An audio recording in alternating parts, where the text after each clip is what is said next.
कि नवाज शरीफ साहब जो हैं वो इस्टेब्लिशमेंट के लाडले हैं और उनकी जमात पीएमएलएन जो है वो आजकल इस्टेब्लिशमेंट की एक बड़ी फेवरेट जमात है। और नवाज शरीफ साहब इस हवाले से इतने भरम हैं, उन्होंने पीएमएलएन की मैनिफेस्टो कमेटी जिसमें 40 मेंबरान हैं उनको ये हुक्म दिया है कि आप इसका कोई साइंटिफिक किस्म का हल निकालें कि हम इस इंप्रेशन को जायल कर सकें इलेक्शन से पहले। वो शख्स जो जेल में बैठा है, जो कॉम्प्रोमाइज नहीं कर रहा, जो समझौता नहीं करता, उसकी आपने स्पिरिट को, रूह को उसकी आपने ब्रेक करना है। फॉर्मर फर्स्ट लेडी के ऊपर जो पूरा एक केस बनाया जा रहा है कि वो सरेंडर कर देंगी, बहुत जल्दी इमरान खान को छोड़ देंगी, उनकी नेचर इस किस्म की है। अस्सलाम वालेकुम, दिस इज मुईद पीरजादा। 12 नवंबर 2023 का सूरज गरूब हुआ और आज के इस दिन में और गुज़िश्ता 24 घंटे में पाकिस्तान की सियासत के हवाले से, माशरे के हवाले से, समाज के हवाले से ऐसी बहुत सी डेवलपमेंट्स हुई हैं, इंटरेस्टिंग डेवलपमेंट्स हुई हैं, जिनसे हमें पाकिस्तान की एक सेंस ऑफ डायरेक्शन का पता चलता है। और ये भी पता चलता है कि पाकिस्तान का मीडिया जो है वो कितना सतही है, कितना सुपरफिशियल है। ये सीरियस मामलात हैं, इनके ऊपर मैं फिर चलता हूँ। सबसे पहले मुझे आप सबको मुबारकबाद देनी है तहे दिल से कि पाकिस्तान के केयर टेकर प्राइम मिनिस्टर जनाब इज्जत माब अनवारुल हक काकड़ साहब जिस बुनियादी मकसद को लेकर सऊदी अरब पहुंचे थे ओआईसी के समिट के अंदर, जो बहुत बड़ा उनका ग्रैंड डिजाइन था, वो बिलाखिर पूरा हो गया और क्राउन प्रिंस मोहम्मद बिन सलमान साहब के साथ उनकी मुलाकात हो गई, जिसे पाकिस्तान के ज़राए इब्लाग ने बहुत ही नुमाया तरीके से, प्रोमिनेंट तरीके से आज के दिन में पब्लिश किया। ये और बात है कि दुनिया के जो ज़राए इब्लाग हैं और मशरक़ वस्ता के जो ज़राए इब्लाग हैं, उन्हें कोई खबर नहीं है कि पाकिस्तान की इस ओआईसी समिट के अंदर कोई ख़ास पोजीशन थी या पाकिस्तान ने कोई स्टैंड लिया है इसराइल के हवाले से, फ़लस्तीन के हवाले से। पाकिस्तान की वही पोजीशन थी जो एक ओवरऑल जनरल पोजीशन थी और पिछले वीलॉग में बहुत तफसील से मैं उसका जायज़ा जो है वो ले चुका हूँ। अब आते हैं ज़रा पाकिस्तान की सियासत के सीरियस मामलात की तरफ। एक मामला जिससे आप सब वाकिफ़ हैं, शायद ही आप में से कोई ऐसा हो जिसे अब तक जिसके कानों में ये खबर ना पहुंची हो या आपने उसका देखा ना हो कि कैसे पाकिस्तान के प्रोमिनेंट टेलीविजन एंकर पर्सन जो जियो न्यूज़ से वाबस्ता हैं, सलीम साफ़ी साहब, उनके साथ एक शख्स जिनका नाम जो है वो है इनामुल्लाह शाह साहब, जो कोई बनी गाला के मैनेजर वगैरह हुआ करते थे बनी गाला की रेजिडेंस में। उनका एक बड़ा तारीखी किस्म का इंटरव्यू करवाया गया और उसके बाद उसको पाकिस्तान के मीडिया में, टेलीविजन चैनल के ऊपर बास टेलीविजन एंकर पर्सनस ने, कम से कम 2-3 टेलीविजन चैनल इसमें शामिल हैं, कुछ टेलीविजन एंकर पर्सनस इसमें शामिल हैं, कुछ इसके अंदर व्लॉगर्स हैं, कुछ अखबार भी 1-2 हैं, उसी टेलीविजन चैनल का अखबार भी है, यानी जियो न्यूज़ टेलीविजन चैनल था तो उन्हीं का अखबार जो न्यूज़ है उसमें इसको इस तरह से दिखाया गया जिस तरह से कोई बहुत ही बड़ी एक डेवलपमेंट हो गई है, मतलब एक अर्थ शेकिंग किस्म की डेवलपमेंट हो गई है। मजे की बात यह है, अफसोस की बात है, बल्कि मजे की बात नहीं, अफसोस की बात यह है, ना सिर्फ इसके कि जो चैनल और जो एंकर पर्सन या व्लॉगर जो हैं वो स्क्रिप्ट का, इस प्लान का हिस्सा थे, वो तो चले इस प्लान का हिस्सा थे ही, लेकिन बहुत से ऐसे लोग जो इस प्लान का हिस्सा नहीं थे, उन्होंने भी इसको अपनी मासूमियत के अंदर, नादानी के अंदर ऐसे डिस्कस किया है जो वाकई कोई बहुत बड़ी डेवलपमेंट हो गई है, जिससे कि पूरी तारीख जो है अर्थ शेकिंग डेवलपमेंट हो गई है, जिसके नतीजे में पाकिस्तान की सियासत जो है वो बदल जाएगी। और ये कि जो फॉर्मर फर्स्ट लेडी हैं, फॉर्मर प्राइम मिनिस्टर पाकिस्तान की जो अहलिया हैं जनाब बुशरा बीबी, उनके खिलाफ बहुत बड़े इल्ज़ामात साबित हो गए हैं, बहुत बड़ी डेवलपमेंट हो रही है, एक बहुत बड़ा नैरेटिव जो है वो शेप हो रहा है। और ये सारी डिस्कशन करते हुए लोग गालिबन ये भूल ही गए कि भाई जो फॉर्मर प्राइम मिनिस्टर पाकिस्तान है, जिसको अंदाजन ऑलमोस्ट 100 दिन हो गए हैं जेल में पड़े हुए, 5 अगस्त को उनकी गिरफ्तारी हुई थी, उनके ऊपर कोई 150, 155 या 160 केसेस ऑलरेडी, या शायद इससे भी ज़्यादा केसेस रजिस्टर्ड हैं, जिसमें कत्ल के मुकदमे भी हैं, जिसमें साजिश के मुकदमे हैं, मुल्क से गद्दारी के मुकदमे हैं, कंटेम्प्ट ऑफ कोर्ट का मुकदमा उनका चल रहा है, अपने ही वर्कर को, जिले शाह को भी, एक्टिविस्ट को भी मारने का भी मुकदमा उनके ऊपर है, उनके ऊपर करप्शन के मुकदमात हैं, अलकादा ट्रस्ट केस का मुकदमा है, तोशा खाने की घड़ी ले ली उन्होंने, उसको उन्होंने बेच दिया, वो उनके ऊपर मुकदमा है, और भी उनके ऊपर पता नहीं कितने किस्म के मुकदमे हैं जो डिफरेंट कैटेगरीज के अंदर फॉल करते हैं। तो जब आप इस तनाज़ुर में देखते हैं तो आप ये समझते हैं कि उन तमाम मुकदमात का जो बुनियादी जो मकासद हैं, 2 किस्म के मकासद हैं उनके। एक मकसद ये है कि वो शख्स जो जेल में बैठा है, जो कॉम्प्रोमाइज़ नहीं कर रहा, जो समझौता नहीं करता, जो सरेंडर नहीं करता, जो हथियार नहीं फेंक रहा, उसकी आपने स्पिरिट को, रूह को उसकी आपने ब्रेक करना है, उसको आपने ये एहसास दिलाना है कि तुम फंस चुके हो, तुम्हारे पास अब कोई रास्ता नहीं है और तुम्हें सरेंडर कर देना चाहिए, जिस तरह से तमाम पाकिस्तानी सियासतदान जो हैं और बाकी सारे लोग राइट लेफ्ट ऊपर नीचे आप देख ही रहे हैं कि सरेंडर कर रहे हैं, लेकिन उसको मजबूर करना है, उसको एहसास दिलाना है कि तुम्हारे पास कोई ऑप्शन नहीं है, तुम सरेंडर कर जाओ। दूसरा गोल क्या है? दूसरा गोल ये है कि इमरान खान का जो सपोर्ट बेस है, जो उसके साथ खड़ा है, उसको ये एहसास दिलाना है कि इमरान खान भी उसी तरह का सियासतदान है जिस तरह की बाकी सारे सियासतदान हैं, जिस तरह से शरीफ खानदान के बारे में सभी लोग बिलीव करते हैं, उनके अपने सपोर्टर्स को ये पता है कि शरीफ खानदान करप्ट है, उसको रुपए पैसे का बहुत शौक है, और सिविल जरदारी ने बहुत पैसा बनाया है। तो इसी तरह से लोगों को ये एहसास दिलाना है कि इमरान खान कोई वक्री टाइप का बंदा नहीं है, उसको भी मटेरियल चीज़ें, घड़ियाँ, गाड़ियाँ, पैसे,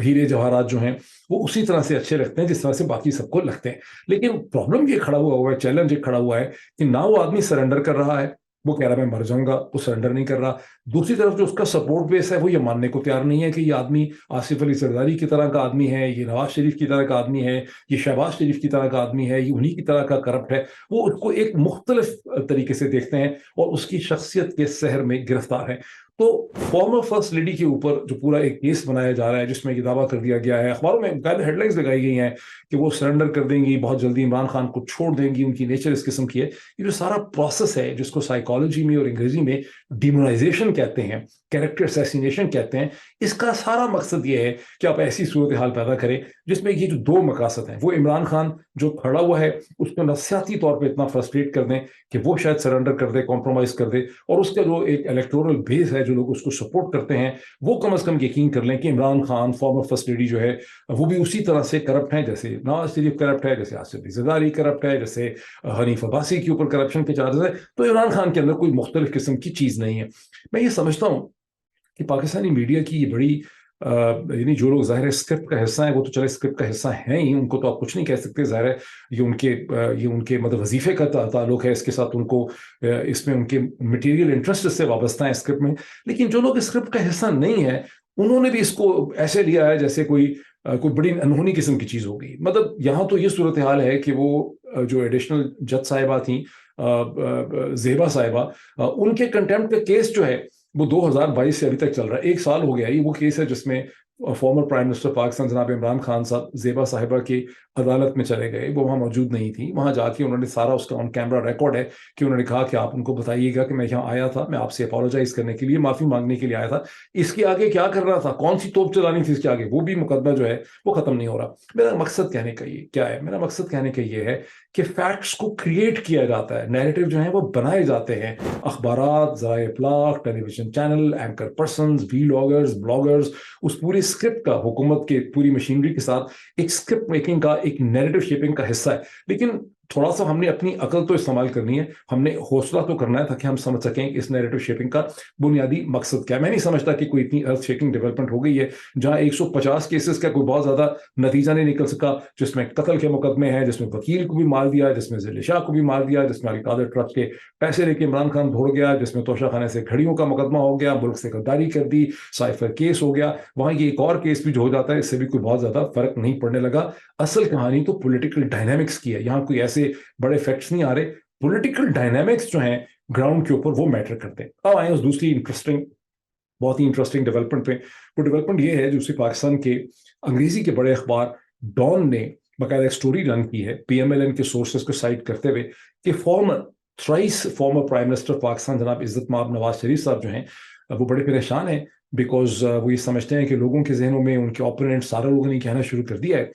कि नवाज शरीफ साहब जो हैं वो इस्टेब्लिशमेंट के लाडले हैं, और उनकी जमात PMLN जो है वो आजकल इस्टेब्लिशमेंट की एक बड़ी फेवरेट जमात है। और नवाज शरीफ साहब इस हवाले से इतने भरम हैं, इतने नाराज हैं, इतने नाला हैं, इतने परेशान हो गए हैं कि उन्होंने PMLN की मैनिफेस्टो कमेटी, जिसमें 40 मेंबरान हैं, उनको ये हुक्म दिया है कि आप इसका कोई साइंटिफिक किस्म का हल निकालें, कोई ऐसी हिकमत अमली तदबीर बनाएं कि हम इस इंप्रेशन को ज़ाइल कर सकें फरवरी 2024 के इलेक्शन से पहले पहले। यानी नवाज शरीफ साहब नहीं चाहते कि फरवरी के इलेक्शन में जब जाएं तो लोग ये समझ रहे हों कि वो इस्टेब्लिशमेंट के घोड़े के ऊपर सवार है। और साथ ही कोई 30 सब कमेटीज बनाई गई हैं, उनको भी यही टास्क दिया गया है कि वो बड़ी इंटेलिजेंट साइंटिफिक किस्म की रिकमेंडेशंस जो हैं वो लेकर आएं, और उनको बड़ी डेडलाइन दे दी गई है, यानी 20 नवंबर तक उन्होंने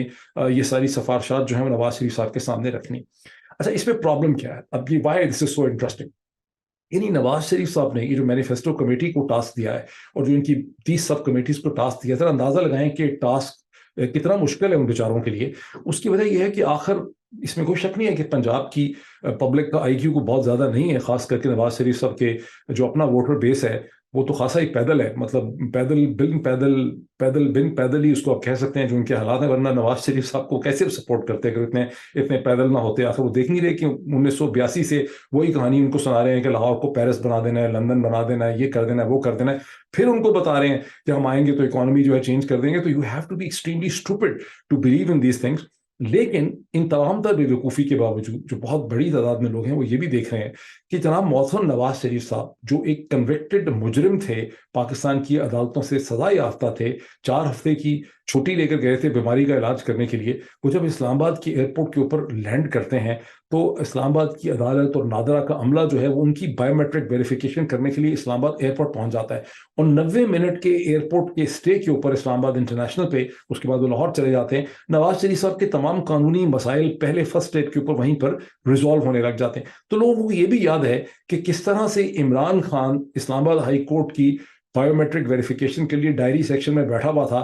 جب رینجرز نے وہاں حملہ کر دیا، عمران خان کے گارڈز کو مارا پیٹا، اس کے وکلا کے سر پھاڑ دیے، ہائی کورٹ کے دروازے توڑ دیے، گلاس ڈورز توڑ دیے، پھر عمران خان کو گردن سے پکڑ کے دھکے مار کے ایک آرمورڈ پرسنل کیریئر کے اندر جو ہے وہ ڈالا گیا. تو لوگوں کے سامنے یہ کنٹراسٹ بھی ہے. لوگ یہ بھی دیکھتے ہیں کہ نواز شریف صاحب جب لاہور پہنچتے ہیں تو پورا لاہور کی جو انتظامیہ ہے، وہاں کے جو ٹاپ کے پولیس آفیشلز ہیں، وہاں کے جو کمشنر ہیں، وہ سجدے میں گر جاتے ہیں، ان کی بیچاروں کی کمریں ٹیڑھی ہو جاتی ہیں، وہ اتنے ڈرے ہوئے ہیں، وہ اتنے گھبرائے ہوئے ہیں. تو لوگ یہ بھی دیکھ رہے ہیں. لوگ یہ بھی دیکھ رہے ہیں کہ نواز شریف صاحب جب اسلام آباد سے لاہور پہنچتے ہیں اور وہ مینار پاکستان کے اوپر جلسہ کرتے ہیں تو اب تک سارے لوگوں کو سمجھ آ چکی ہے، خود اور کسی کو سمجھ آئے نہ آئے، اسٹیبلشمنٹ کے جو اپنے لوگ ہیں ان کو تو سمجھ آ چکی ہے، پولیس کے لوگوں کو سمجھ آ چکی ہے، آئی بی کے لوگوں کو سمجھ آ چکی ہے، جو خفیہ پولیس ہے اس کو سمجھ آ چکی ہے، اور اخبارات کو یہ سمجھ آ چکی ہے، رپورٹرز کو سمجھ آ چکی ہے کہ اس 15-20-22 ہزار کا جو جلسہ تھا اس میں بہت بڑی تعداد میں لوگ جو ہیں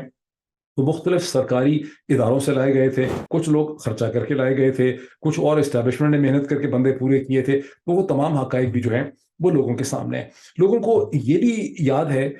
کہ نواز شریف صاحب جو ہیں وہ 4 ہفتے کے لیے، نواز شریف صاحب جب باہر جا رہے تھے تو لاہور ہائی کورٹ نے اور جج صاحبان نے یہ کہا تھا کہ حکومت ان کی زندگی کی گارنٹی دے، ان کی زندگی کو بہت زیادہ خطرہ ہے. لوگوں کو یہ کنٹراسٹ بھی پتا ہے کہ former prime minister on the other hand, contrast یہ ہے کہ عمران خان جس کو گولی لگی، جو زخمی ہو گیا، جس کی سرجری ہوئی، جو لنگڑا کے چلتا تھا، اس کو پاکستان کی عدالتیں یہ کہتی تھیں کہ تمہیں عدالت میں فزیکلی پریزنٹ ہونا ہے، تم اسے کہتے ہیں کسی کیمرہ لینز یا ویڈیو کے ذریعے اپنی ایویڈنس جو ہے نہیں دے سکتے. اور کنٹراسٹ کیا ہے کہ نواز شریف صاحب جو ہیں ان کے بارے میں عدالتیں اتنی پریشان تھیں کہ عدالتوں نے یہ کہا کہ نواز شریف صاحب کی زندگی کو خطرہ ہے. وہ 4 ہفتے کے لیے گئے تھے لندن اور 4 سال کے بعد وہاں سے آئے، اور نواز شریف صاحب جو ہیں ان سے ایون فیلڈ اپارٹمنٹ جو ان کے کیسز تھے وہیں جا کے وہ رہے، اور اس کا کسی نے ان سے جواب اور سوال جو ہے وہ نہیں پوچھا. تو میرا یہ خیال ہے کہ یہ جو مینیفیسٹو کمیٹی کو اور جو سب کمیٹیز کو نواز شریف صاحب نے ٹاسک دیا ہے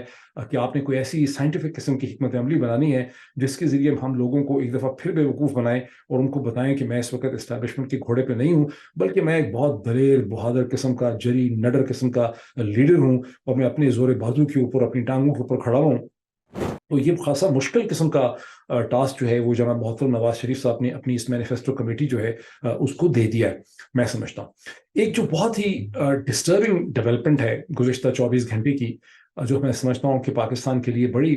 نیگیٹو ڈیولپمنٹ ہے، وہ ڈیولپمنٹ ہے جہاں قاضی فائز عیسیٰ صاحب کی سپریم کورٹ نے بیرسٹر اعتزاز احسن اینڈ لطیف کھوسہ کی اس پٹیشن کو رجسٹرار صاحب نے اعتراضات لگا کے آبزرویشن کے ساتھ واپس بھیج دیا ہے، جس میں اعتزاز احسن صاحب نے لطیف کھوسہ صاحب کو ہائر کیا تھا. 25 اکتوبر 2023 کو یہ پٹیشن انہوں نے فائل کی تھی. اب آپ سوچ رہے ہوں کہ یہ پٹیشن کیا تھی؟ یہ بہت ہی امپورٹنٹ پٹیشن تھی، یہ بڑی بیسک فنڈامنٹل کانسٹیٹیوشنل پٹیشن تھی، جس میں بیرسٹر اعتزاز احسن صاحب نے یہ اس پٹیشن میں یہ کہا تھا کہ جو لوگ اچانک جو لوگ اغوا ہو جاتے ہیں، گم ہو جاتے ہیں، ان کی فورسڈ ڈسپیئرنس ہو جاتی ہیں. اور اس میں انہوں نے 3-4 لوگوں کی باقاعدہ ایگزامپلز اس میں کوٹ کی تھیں، جس میں ٹیلی ویژن اینکر پرسن عمران ریاض خان صاحب کا اس میں ذکر تھا، جس میں صداقت علی عباسی صاحب کا ذکر تھا، جس میں عثمان ڈار صاحب کا ذکر تھا، جس کے اندر شیخ رشید صاحب کا ذکر تھا. اور انہوں نے کہا کہ کیسے یہ لوگ ڈسپیئر ہوتے ہیں، اس کے بعد یہ اپیئر ہو جاتے ہیں، جب یہ ڈسپیئر ہوتے ہیں تو اس کی کوئی ذمہ داری نہیں لیتا، پھر پتہ چلتا ہے یہ سرکار کے محکموں کے پاس تھے، پولیس کے پاس تھے، پھر ان کو لایا جاتا ہے، یہ ٹیلی ویژن پروگرام کرتے ہیں یا کنفیشنل پریس کانفرنس کرتے ہیں. تو یہ جو سارا پروسیس ہے، یہ آئین پاکستان کے اندر ایک انڈیویجول کو، ایک شخص کو جو بنیادی آئینی حقوق حاصل ہیں as per article 4 of the constitution, 5 of the constitution, 9 of the constitution, 10 of the constitution and article 25 of the constitution जो फ्रीडम ऑफ एक्सप्रेशन है, यानी ये वो हकूक हैं जहां इस शख्स को ये हक हासिल है। मैं हर आर्टिकल के अगर डिटेल में चला जाऊंगा बोर हो जाएंगे। बुनियादी तौर पे पाकिस्तान का आइन दुनिया के किसी भी आइन की तरह एक इंडिविजुअल को ये राइट देता है कि उसके खिलाफ कोई भी कार्रवाई रियासत नहीं कर सकती मावराए कानून। यानी आप उसको एक ड्यू प्रोसेस देंगे, आप उसको उठा नहीं सकते, उसकी लाइफ से, उसकी प्रॉपर्टी से, उसकी आज़ादी से उसको महरूम नहीं कर सकते जब तक कि आप एक ट्रांसपेरेंट शफाफ लीगल प्रोसेस नहीं करेंगे। तो ये एतजाज़ अहसन साहब ने जो पिटिशन पे, और ये उन्होंने पिटिशन फाइल की थी अंडर आर्टिकल 184/3, यानी ये सुप्रीम कोर्ट पाकिस्तान की ओरिजिनल जो जुरिस्डिक्शन होती है कोर्ट की, और वो उसके तहत उन्होंने ये पिटिशन वहां पे फाइल की थी। और ये जहन में रखिए क्योंकि पाकिस्तान के सतही मीडिया में ये चीज़ कई दफ़ा आपकी नज़र से जहन से क्लियर नहीं होती होगी कि हर मुल्क की जो सुप्रीम कोर्ट होती है वो कॉन्स्टिट्यूशनल कोर्ट होती है। जो सुप्रीम कोर्ट का पहला बुनियाद, बाज़ मुल्कों में 2 कोर्ट्स होती हैं टॉप पे, एक कॉन्स्टिट्यूशन होती है, जैसे टर्की में मेरा ख्याल है 2 कोर्ट्स हैं, एक कॉन्स्टिट्यूशन है, एक अदरवाइज है, शायद अपैलेट है खाली। तो सुप्रीम कोर्ट का पाकिस्तान में एक अपैलेट फंक्शन भी है जहां पे हाई कोर्ट्स में जो लोग फैसले होते हैं उसके खिलाफ लोग अपील सुप्रीम कोर्ट में करते हैं। अमेरिका के सुप्रीम कोर्ट में मुझे एक वकील साहब बता रहे थे जो पाकिस्तान से आए, बैरिस्टर साहब यहाँ पे, उन्होंने वो चले गए अमेरिकन सुप्रीम कोर्ट में, कोई सेमिनार हो रहा था, वहां चले गए, उन्होंने अपने आप को वहां इंट्रोड्यूस किया और वहां उनकी अच्छी गपशप लगी। तो वापस आके मुझे वो ये बता रहे थे जब मेरी उनसे मुलाकात हुई डीसी में, तो वो ये कह रहे थे कि अब अमेरिका की सुप्रीम कोर्ट में अनलाइक पाकिस्तान बहुत सी जो नीचे पिटिशंस होती हैं हाई कोर्ट्स के लेवल में या स्टेट सुप्रीम कोर्ट के लेवल में, वो कभी भी अमेरिकन सुप्रीम कोर्ट तक नहीं पहुंचती। अमेरिकन सुप्रीम कोर्ट क्विंटेसेंशियली फंडामेंटली एक कॉन्स्टिट्यूशनल कोर्ट है। बहरहाल पाकिस्तानी सुप्रीम कोर्ट भी कॉन्स्टिट्यूशनल कोर्ट है जिसने आईने पाकिस्तान का दिफा करना है, और आईने पाकिस्तान ने जो बुनियादी हकूक दिए हैं पाकिस्तान के शहरियों को, वो सुप्रीम कोर्ट ने इंश्योर करने हैं कि वो फंडामेंटल फ्रीडम्स जो है वो पाकिस्तान के लोगों को मिल रही। Under the circumstances supreme court के रजिस्ट्रार साहब ने ये लिखकर कि ये ओरिजिनल जुरिस्डिक्शन सुप्रीम कोर्ट की इसमें इन्वोक नहीं होती, ये तो आपने बैरिस्टर एतजाज अहसन लतीफ़ खोसा जो केस यहाँ पे लेके आए हैं, ये तो बड़ा जाती किस्म का पर्सनल ग्रीवेंस का केस है। आप जरा इमेजिन करें, मतलब बंदा, मैं तो 14 तबक मेरे रोशन हो गए हैं जब सुप्रीम कोर्ट के रजिस्ट्रार ये कह रहे हैं कि इतने लोग जिनको जो डिसअपियर हो जाते हैं, उठा लिए जाते हैं, जिनकी कोई जिम्मेदारी नहीं लेता, और 3-4 दिन के बाद, ये चंद हफ्तों के बाद, ये 2 हफ्ते के बाद आपको पता चलता है कि वो सरकार ने उनको उठाया हुआ था, मार पीट के डेंटिंग पेंटिंग करके आपने लाके उनके टीवी प्रोग्राम करवाए, उनकी कन्फेशनल आपने चीजें करवाई। आप तो गैर कानूनी तौर पर एक रियासत काम कर रही है और सुप्रीम कोर्ट की कह रही है कि ये एक पर्सनल ग्रीवेंस का मैटर है। दूसरा पॉइंट उन्होंने रेज कर दिया कि आपने इसके खिलाफ अभी तक किसी और फोरम को अप्रोच नहीं किया। क्या सुप्रीम कोर्ट पाकिस्तान को नहीं पता कि कोई फोरम ही एग्जिस्ट नहीं करता, सिर्फ सुप्रीम कोर्ट ही तो बची है, उसको भी तबाह करने के लिए पूरी कोशिश हो रही है। ये जो जस्टिस मज़ाहिर अली अकबर नकवी का जो उनके खिलाफ सुप्रीम जुडिशियल काउंसिल का जो केस है, जिसका मैं कम से कम 2 वीलॉग्स में जिक्र कर चुका हूं, वो जस्टिस मज़ाहिर अली अकबर नकवी अच्छे हैं या बुरे हैं, इशू ही नहीं है। वहां सारा इशू ये है कि सुप्रीम कोर्ट को मजीद कमजोर करने के लिए, उसके पावर डायनामिक्स को डिस्टर्ब करने के लिए वो चीज जो है वो की जा रही है। मुझे बड़ी हैरानगी हुई, मैं बड़ा हैरान रह गया, मेरे मतलब यानी मेरे होशो हवास उड़ गए ये देख के कि रजिस्ट्रार ने इतनी फंडामेंटल किस्म की पिटिशन जो है उसको इस किस्म का पैराग्राफ लिख के वापस भेज दिया है। मुझे तो कम से कम मेरी नाकिस अकल, मेरी नाकिस राय ये कहती है कि अगर ये ऐसी ही रहेगी, और आई एम श्योर, मुझे बड़ी उम्मीद है कि इस पे बैरिस्टर एतजाज शायद इसको दोबारा रेज करें और सुप्रीम कोर्ट इसको रिकंसिडर करे, बिकॉज अगर यही पोजीशन रहेगी जो रजिस्ट्रार साहब ने लिख के भेजी है, तो इसका तो मतलब ये है कि पाकिस्तान की सुप्रीम कोर्ट ने पाकिस्तान के कॉन्स्टिट्यूशन के ऊपर सरेंडर कर दिया। अब मैं उस आखिरी पॉइंट की तरफ आता हूँ। एक खबर है गुज़िश्ता 24 घंटे की कि चीन ने खंजराब पास जो है उसको दिसंबर से लेकर मार्च तक बंद करने का फैसला किया, उसका नोटिफिकेशन या ऑर्डर या जो भी उसका है उन्होंने इशू कर दिया। वैसे तो 1985 से अब तक यही रहा कि नवंबर के आखिर में खंजराब पास बंद हो जाया करता था और फिर वो मार्च में जाके खुलता था। 4 महीने बंद रहता था बिकॉज बर्फबारी है, मौसम इस किस्म का है, उसको साफ करना बड़ा मुश्किल होता है बर्फ का। लेकिन इस साल मई 2023 में पाकिस्तान और चीन के दरमियान में एक एग्रीमेंट और अंडरस्टैंडिंग तय पा गई थी, जिसमें चीन ने ये कमिट किया था कि अब से चीन ये इंश्योर करेगा कि खंजराब पास जो है वो पूरे 12 महीने खुला रहे और बर्फबारी में भी उसको साफ किया जाए। और ये एक बहुत बड़ी रिक्वायरमेंट थी जीबी के लोगों की। वो चाहते थे कि मतलब ये उनकी रिक्वायरमेंट थी, ट्रेड की रिक्वायरमेंट थी, बिजनेस की रिक्वायरमेंट थी। तो क्या वजह हुई कि चीन अपनी इस कमिटमेंट से पीछे हट गया? اس کا کوئی ریزن ہمارے پاس نہیں، بل فیکٹ یہ ہے کہ چین اپنی اس کمٹمنٹ سے پیچھے ہٹ گئے. تو بہرحال اب تک اتنی ہی ڈیولپمنٹس ہیں. ایک بار پھر میں آپ سب کو مبارکباد دیتا ہوں کہ پاکستان کے پرائم منسٹر کی جو دلی خواہش تھی کہ کیئر ٹیکر پرائم منسٹر کی کراؤن پرنس محمد بن سلمان کے ساتھ ان کی ہینڈ شیکنگ ہو جائے، فوٹو اپرچونٹی ہو جائے، اس کی خبر لگ جائے، وہ چیز ہو گئی ہے. اسی مقصد کے لیے پاکستان وہاں گیا تھا. اس کے اوپر کوئی بہت ہائر گول ہمارا وہاں پر تھا بھی نہیں. Thank you.